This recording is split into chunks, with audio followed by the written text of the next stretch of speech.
चलिए जानते हैं आज की देश और दुनिया की महत्वपूर्ण 50 बड़ी खबरों को सिर्फ 10 मिनट में। पर अभी तक आपने इस चैनल को सब्सक्राइब नहीं किया है तो सब्सक्राइब कर दें। मुख्यमंत्री महिला रोजगार योजना के तहत 10-10 हजार रुपये कई लाभुकों को दिए गए हैं। अब ऐसे लाभुकों को स्कीम के तहत 2 लाख रुपये का भी इंतजार है।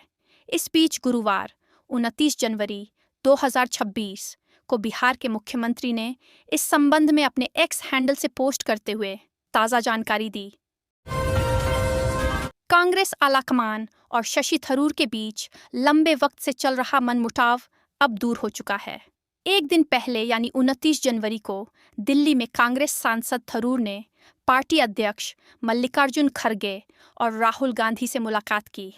बैठक के बाद शशि थरूर ने खुशी जाहिर की।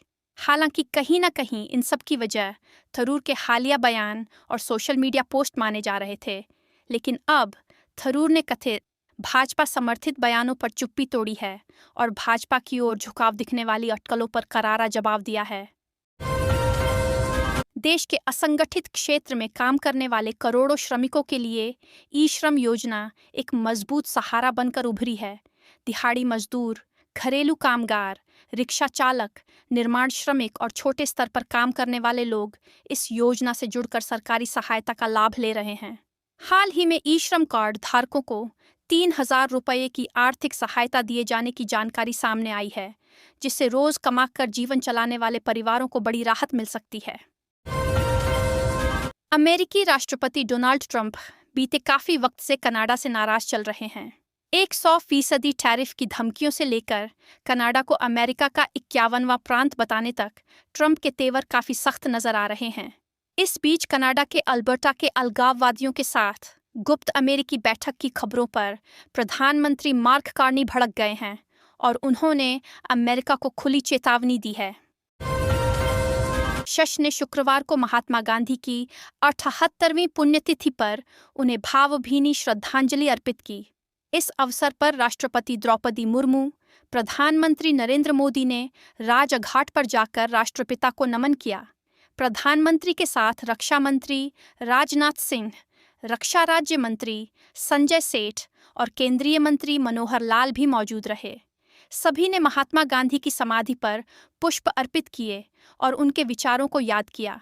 इस दौरान देश भर में विभिन्न कार्यक्रमों का आयोजन किया जा रहा है।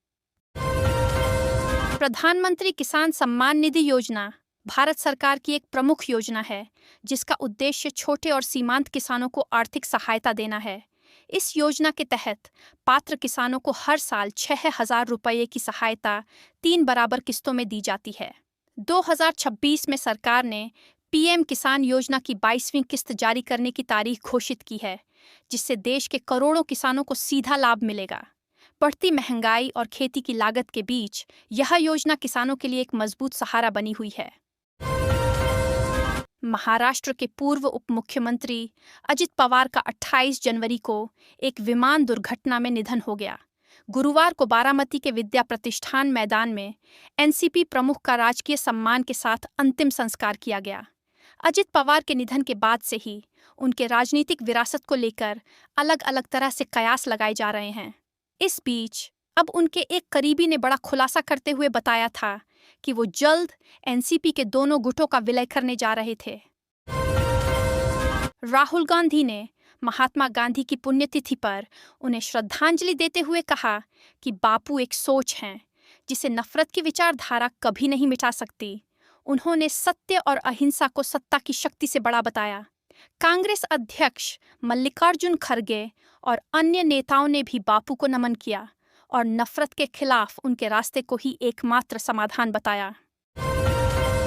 मीडिया रिपोर्ट्स और सरकारी सूत्रों के अनुसार जल्द ही लाडली बहना योजना के तहत महिलाओं के खातों में 1,750 रुपये की नई किस्त ट्रांसफर की जा सकती है। यह राशि पहले की तरह डायरेक्ट बेनिफिट ट्रांसफर के माध्यम से सीधे बैंक खातों में भेजे जाने की संभावना है। इससे महिलाओं को महंगाई के इस दौर में कुछ अतिरिक्त राहत मिल सकती है। ज्योतिर्मठ के पीठाधीश्वर जगतगुरु स्वामी अविमुक्तेश्वरानंद महाराज माघी पूर्णिमा पर संगम में डुबकी लगा सकते हैं। लखनऊ के कुछ उच्चाधिकारियों ने शंकराचार्य से संपर्क कर उन्हें मनाने की कोशिश शुरू कर दी है। अधिकारी शंकराचार्य से माघी पूर्णिमा पर संगम में स्नान के लिए आग्रह कर रहे हैं। शंकराचार्य ने स्नान करने के लिए कई शर्तें भी अधिकारियों के सामने रख दी हैं। एलन मस्क अपनी 2 कंपनियों स्पेसएक्स और एक्सएआई को जोड़ने मर्जर की योजना बना रहे हैं ताकि वे अंतरिक्ष में सैटेलाइट डाटा सेंटर स्थापित कर सकें। इस बड़े कदम के जरिए उनका मकसद गूगल और मेटा जैसी दिग्गज कंपनियों को एआई की रेस में पीछे छोड़ देना है। कुल मिलाकर मस्क अब एआई तकनीक को और बेहतर बनाने के लिए इसे जमीन से ऊपर अंतरिक्ष में ले जाने की तैयारी कर रहे हैं। सरकार ने कहा कि महिलाओं को महिला रोजगार योजना के तहत 2 लाख रुपए का लोन देंगे। मेरा सवाल है कि जब बेटी बचेगी नहीं, जब तक उसका चीरहरण होता रहेगा, हम अपनी बेटी को नेताओं के घर परोसते रहेंगे, तो हम 2 लाख रुपए का कर्ज किसको देंगे? यह बात सांसद पप्पू यादव ने आज फेसबुक लाइव आकर कहा। बंगाल की राजनीति में एक नया समीकरण बनता दिख रहा है। 26वें विधानसभा चुनाव से पहले बंगाल में एक नए राजनीतिक गठबंधन के संकेतों को लेकर अटकलें तेज हैं। सीपीएम के राज्य सचिव मोहम्मद सलीम और जनता उन्नयन पार्टी के संस्थापक हुमायूं कबीर, जिन्हें तृणमूल से निष्कासित कर दिया गया था, के बीच हुई मुलाकात अब चर्चा का केंद्र बनी हुई है। भाजपा के वरिष्ठ नेता दिलीप घोष ने उस चर्चा को और भी भड़का दिया।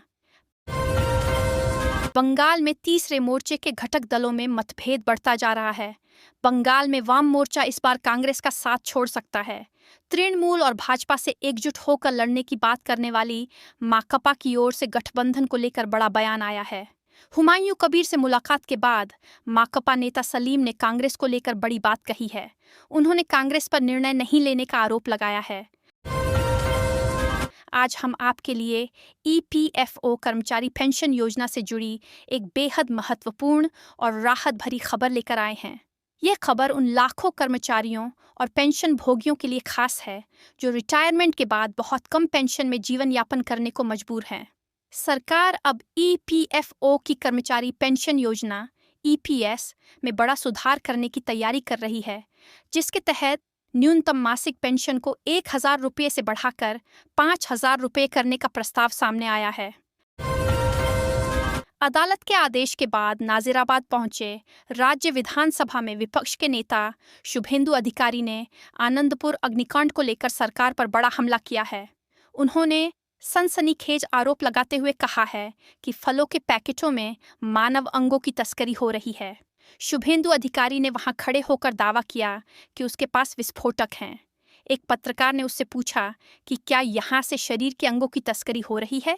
सवाल पूरा होने से पहले ही शुभेंदु अधिकारी ने कहा, शरीर के अंगों की तस्करी फलों के पैकेटों में की जा रही है।